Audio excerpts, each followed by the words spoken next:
This is Pet Life Radio. Let's talk pets. ER Vet is brought to you by Heroes for Healthy Pets. We're passionate about your pet's health.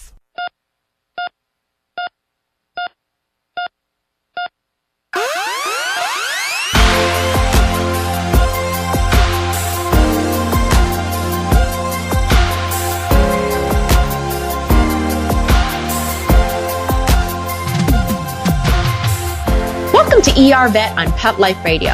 I'm your host, Dr. Justine Lee, and I'm a board-certified emergency critical care specialist and toxicologist. Thanks for joining us today. Today, we're going to be talking about dog flu, or what we call Canine Influenza Virus, or CIV. We'll be right back after these messages. If you've ever shared your home and heart with a charmingly naughty animal who's always up to mischief, you'll fall in love with the Klepto Kitty who stars in Talk to the Paw by Melinda Metz. Talk to the Paw is a funny, heartwarming novel about a single girl, a single guy, and MacGyver, an adorable tabby cat with a not-so-adorable habit of stealing from the neighbors. Talk to the Paw is on sale now everywhere books are sold. Visit kensingtonbooks.com for more info.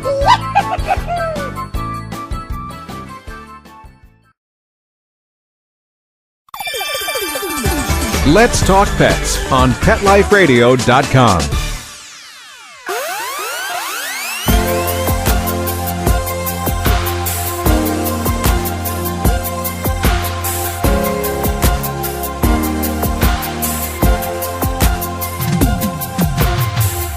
Welcome back to ER Vet on Pet Life Radio.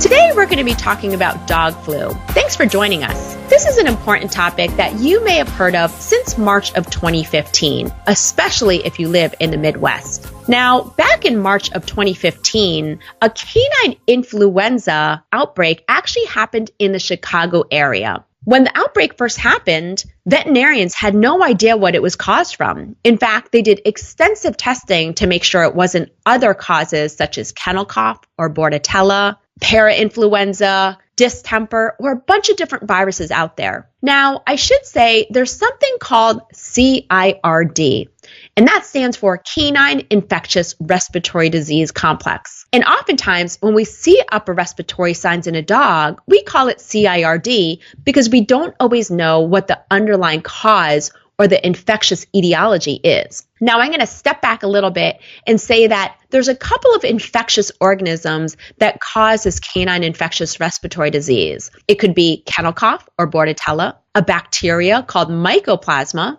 In humans, this is called walking pneumonia. A couple of virus infections like parainfluenza, adenovirus, herpes. Don't worry, it's not contagious to you. Coronavirus, distemper, pneumovirus, or even canine influenza. So on today's episode, I'm going to focus specifically on canine flu or dog flu and help educate you on what you need to know or what your veterinarian needs to know. Now, interestingly enough, dog flu wasn't actually discovered in the United States until 2004. And this was first discovered by Dr. Crawford at University of Florida. And this was an outbreak that happened on a greyhound racing track. This was from an influenza called H3N8.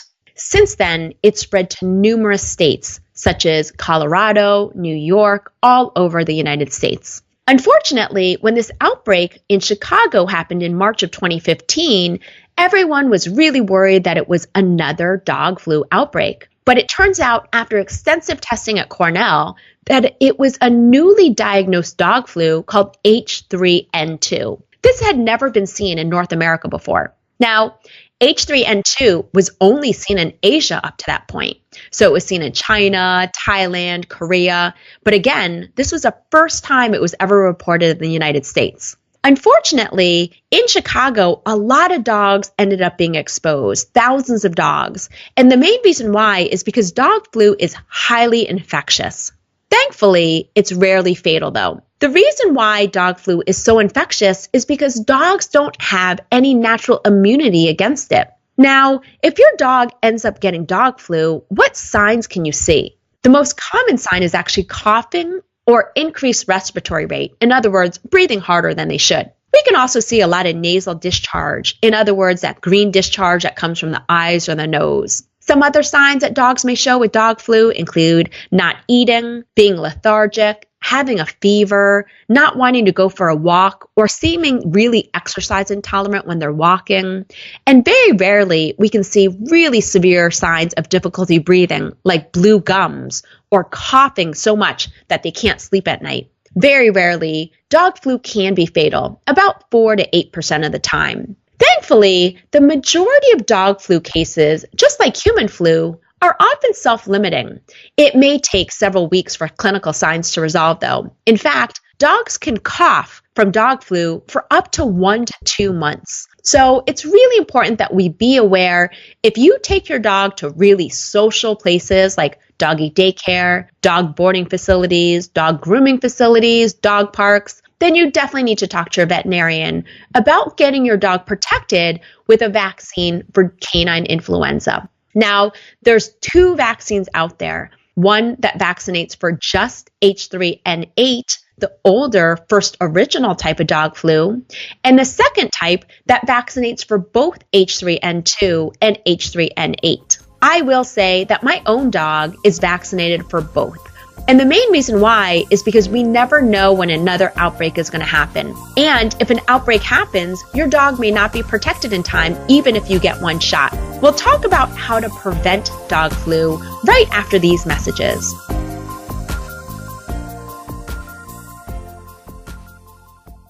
Tired of wasting money on giant bags, boxes, and jugs of litter that don't last? Switch to World's Best Cat Litter, the only litter that lets you use less and get more. World's Best Cat Litter uses the concentrated power of corn to deliver outstanding odor control and easy cleanup. It's lightweight, 99% dust-free, and pet, people, and planet friendly. It's even flushable. Make the switch to World's Best Cat Litter and save $2. Visit www.saveonworldsbest.com. Let's talk pets. Let's talk pets On Pet Life Radio. Pet Life Radio. PetLifeRadio.com.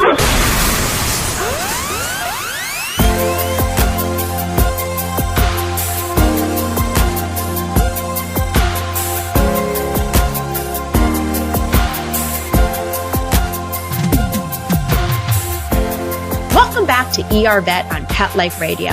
Today, we're talking about dog flu and educating pet owners and veterinary professionals on what you need to know. Now, with dog flu, we talked about prevention. And one of the best ways of preventing it is by getting the vaccine that protects for both H3N2 and H3N8. The important thing to know, like I mentioned before, is one vaccine is not protective by itself. In other words, if all of a sudden there's an outbreak in your area and you get to your veterinarian right away, you still need a booster 2 to 4 weeks later after the first dose. And your dog isn't actually protected from dog flu until approximately 2 weeks after their second booster. And that's why it's so important that you consider getting your dog vaccinated for dog flu if your dog's a really social dog. Now, if you're a pet owner that likes to take your dog out, they go with you everywhere, they go into doggy daycare, they go to dog parks or kennels, they walk on city streets with high exposure to other dogs, if they go to dog shows or agility or dog training competitions, if they go to grooming facilities or vaccine clinics or even pet stores, your dog should be protected. And again, that's because 80 to 90% of dogs that are exposed to dog flu will actually get clinical signs from it. Now, how do we treat dog flu? Just like in human medicine, when you get the flu, your dog's going to feel pretty sick from influenza. Not only are they going to be lethargic and not want to eat, but they're going to cough a lot and they potentially can get pneumonia. Also important that you know that some dogs can get such severe pneumonia that they may actually need to be hospitalized in the ER vet for oxygen therapy. Thankfully, most of the time, dogs that are mildly affected with dog flu just need to be treated with antibiotics. Now, this is strange, but just like when you get a cold, your doctor always tells you it's a viral infection.